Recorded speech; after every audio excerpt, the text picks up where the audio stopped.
Yes, people, welcome back to another one-on-one where now we've got the man himself from Coppish, man like Cal, where he's going to be talking about his love for Trent, how much he's joyed for him and how much he wishes him the best and how much better Connor Bradley is than him anyways. So what are you missing out on? Cal, man, thanks for making it in on such short notice. That's a cheeky intro, I'm not going to lie. It's a cheeky intro. Yeah, man, what can be said? I've been consistent throughout the whole thing regarding Trent as a footballer. Average defender, amazing going forward. So I don't have to backtrack on anything I've said now, which is the whole. It's a nice feeling telling the truth throughout the whole time he's been here, even though the fans have been getting on to me about it. In terms of Trent moving, by the way, he's better than Connor Bradley. Connor Bradley is a slightly better defender, but he's not as good going forward. So he's still better than Connor Bradley. Connor Bradley's a great player, but we still need another right back now. We absolutely have to get a right back in the summer. No excuses whatsoever. Yeah, Trent's going on a free, innit? Real Madrid. Bloody hurts, bro. I feel like I sense a little bit of salty behavior. No, not even like I'm not even one of the. I know. Look, a lot of people are upset with me about my take on the Trent situation. I don't see him as a rat. I don't see him as a snake. So like, I'm annoyed he's leaving. I'm annoyed he's gonna go to Real Madrid because we always seem to play Real Madrid and they've got the better of us over the past few years. So that's annoying. The fact that he's leaving Liverpool, whether he left on a free or whether he left for a fee, for me, it wouldn't make much difference. So now it's just a case of we've got to make sure we do what we need to do, get a new right back in, fill out the rest of the squad, getting some more creative players because we're losing our second best creative player, arguably our top creative player, and we need to go again next season. The decision's been made, the decision's been finalized, the decision's been announced. The timing of the decision to be announced is very weird to me. I don't understand why it was announced today. Why is that though? Because it's like, I mean, you've already won the Premier League. No, but yeah, no, I hear that. But if you've not said anything all season, why not just wait until the end of the season? After the title lift, after the parade, because now the title lift becomes a Trent show. So does the parade to an extent, and it's just unnecessary for it to be that way. Is that on Trent? Is that on Trent? No? Is that on Trent? Or is that in line with the club? Because the club must have thought of also like, oh, this might be a good time now, because you know, like, get the bad news out the way now, and then that means you don't have to focus on it on the parade. I think it should have been done after the parade, personally. I don't think him coming out earlier on in the season would have made much difference. I know a lot of people like he should have said earlier in the season. I think the fan base would have become toxic.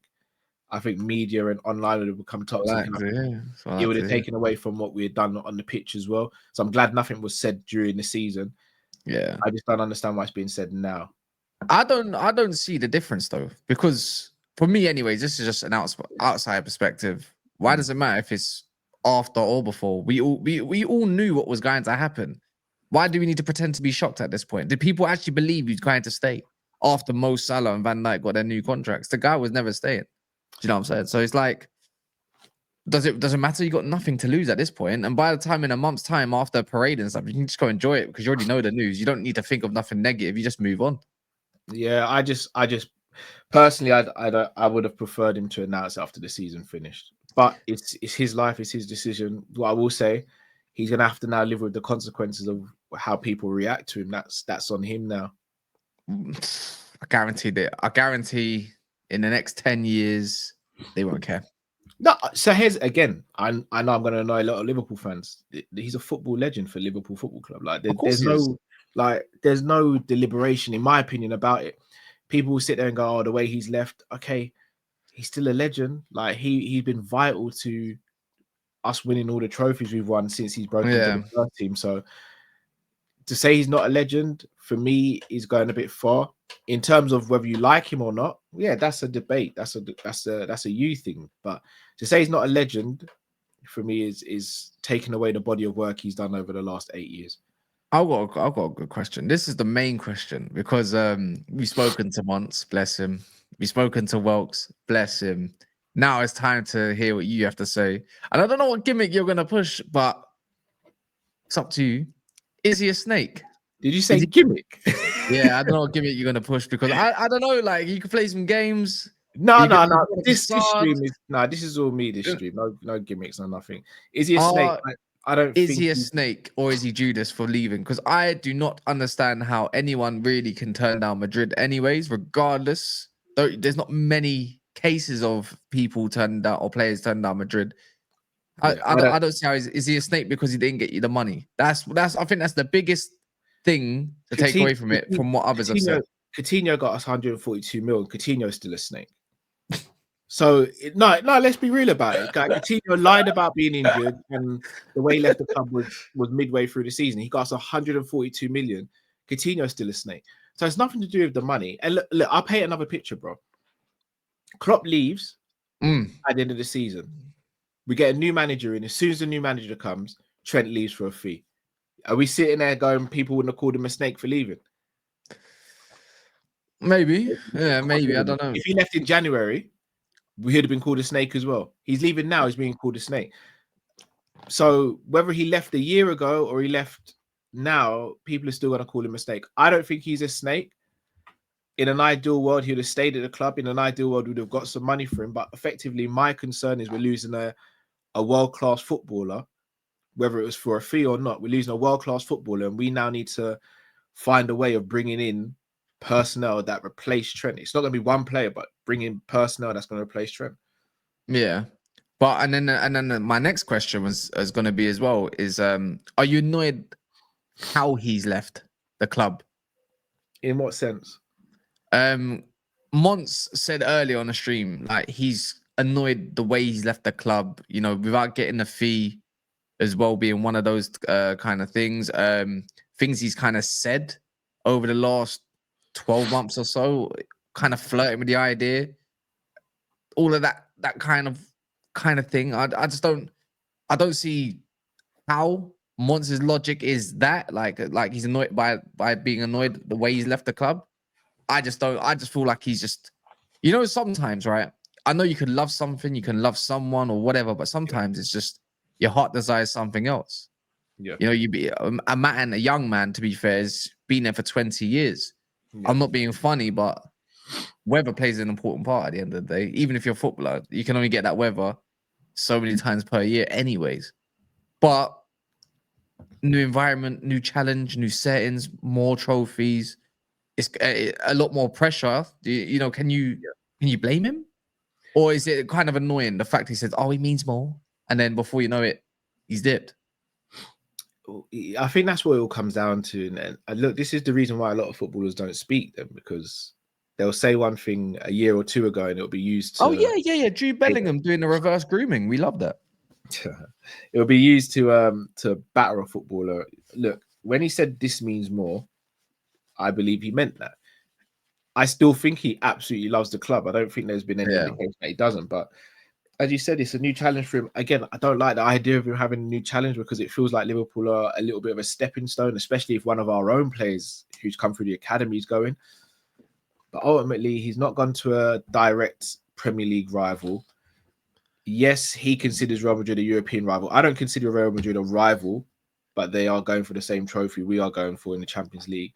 He considers them a rival, so then you've got to question his character there in terms of if you feel like you can go to a rival, what does that say about you? But I don't think he's a snake.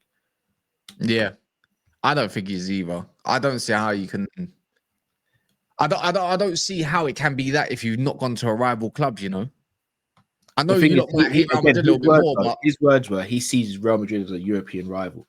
So he effectively has gone to a rival in his mind. In my mind, he hasn't, but in his mind, he has. So that speaks to his character. I think it makes it worse. The fact, obviously, he's an academy lad as well. I suppose. Yeah. As well, it's gonna hurt. I mean, I saw the video. Even I got a little bit emotional. I'm not a Liverpool fan, but it's the music and everything with it. I found the video a bit robotic, if I'm going to be honest. Yeah, I thought it was better than what most players put out, though. I just thought, you know what? I can see why Liverpool fans would be emotional. Like we've seen these sort of videos before, for me, anyways, and whatnot. It's just like I can see it. I know you might find it robotic, but it has to be rehearsed. That's just the way life is at this moment of time in 2025. And if it's rehearsed, look at the way Mason Mount left. If it's not rehearsed, it's not from the heart. Then is it like? Yeah, but it could have been something. Yeah, but even if it's from the heart, you're still being put on TV. Do you know what I mean? You have to say, like, you could say something out of I'll tell you what it is. Shall I tell you why it's character. robotic? But even the whole adding in video clips and you're kind of doing your own PR for yourself, and it like just get in What's front wrong of with a camera and just talk in it. I don't need it to be rehearsed. I don't need the glitz and glam. Just get on camera and talk. That video did annoy me. I'm not gonna lie. That video annoyed me. that? No, it did, because it's like you Oh, might man, say, but you sat there, you've written it out, you said, "Oh, does this make sense? Does that make? Should I say this? Should I not?" Add some graphics in, add some videos. That bit, I'm like, bro, it's not you really gave from me the a heart. title. You gave me the title. The goodbye video made it worse. Yeah, like The video made it worse. yeah, I don't get the the video just come across robotic. This didn't make sense to me. But again, Do you, like do who you, am I? do you trust your club to replace correctly? Because you're linked with Kirkes and you're linked with like potential right backs incoming as well. It kind of could replace the amount of creativity that Trent does put on the field. My worry, if I'm going to be completely transparent with you, bro, is we put all of our eggs in the Conor Bradley basket. And if we do that, I think we're asking for trouble. Conor Bradley is a very good up and coming right back, very good up and coming. But for me, the injuries he's had, the fact that I still think there are better players out there than him. If we're losing Trent, the drop off from Trent to Bradley, I think is quite a big drop. And in terms of creativity throughout the rest of the squad, apart from Salah, no one else really creates on a consistent basis. So are you worried? A little. Oh, you actually? Because last time I checked, you're getting 5 brand new signings in, according to one of the sources. Are you saying that I said this? No. One of the sources. You know what I mean? Like they said 5 brand new signings, but I know that Liverpool like to lie. I think we'll get in 3 players for a push. Now Trent's gone, maybe 4. I'd be shocked if we got 5. That's crazy. You never know. You need quite a few different players and whatnot. So we'll see when we get there. I think we need a new centre back. Whether Kwanzaa stays or goes, I think we need a new right back. I think we need a 6. I think we need a 10, and we need a striker or 2. We're not going to get 7 players though, so we're going to have to pick and choose what we do. Damn. Well, it's going to be a massive miss for you lot. I can't say that I'm not overdoing. You're sitting there smiling. You're loving this. Of course I am. So and that's why people are going to like. Let me ask you a question. Over all the years, have you been lying? And when you say Trent ain't that guy, and by the way, mince your words carefully, yeah, because I'm one of the few that calls him a generational right back. Do you remember when I had a whole argument with you about Trent? I was trying to catch you. Okay, because it's weird because rivals are like all celebrate that he's leaving, but Trent can't defend. This is my point. The thing is, he's an average defender. He's never been a great defender. He's an average defender. He's a 5 out of 10 for defending, but going forward, 10 out of 10. For me, I don't care what he can't do defensively. I like what he does now. No, I do. I want my right back to be able to defend. Yeah, Robbo was given insane output, was still able to defend. Oh yeah. But what Trent gives going forward is outrageous. There's not many that can do what he does. And to be fair, I think that he can't defend thing has been very much overplayed, because in the last couple seasons, he hasn't actually been woeful defensively. Modern day fullbacks can't defend. Let's be real. I'm gonna be real. Last season, he got bailed out a lot by Konate defensively. This season, he's been better, but he still hasn't been great. Yeah. Klopp tax. No. So just to confirm now, yeah. So as people are liking and subscribing and the rest of it, you're worried. I'm a little worried about how we go about replacing the position at right back. Make sure you run that as a topic on Kopish. Everyone go to Kopish. There's a new topic. Literally, cow drifting that. We're gonna be there. We're gonna see the title saying, should we worry that Trent is leaving? How do we replace Trent? Great content there, man. So go over there and head over to Kopish, man. Big up, Cal, man. Big up, brother. I love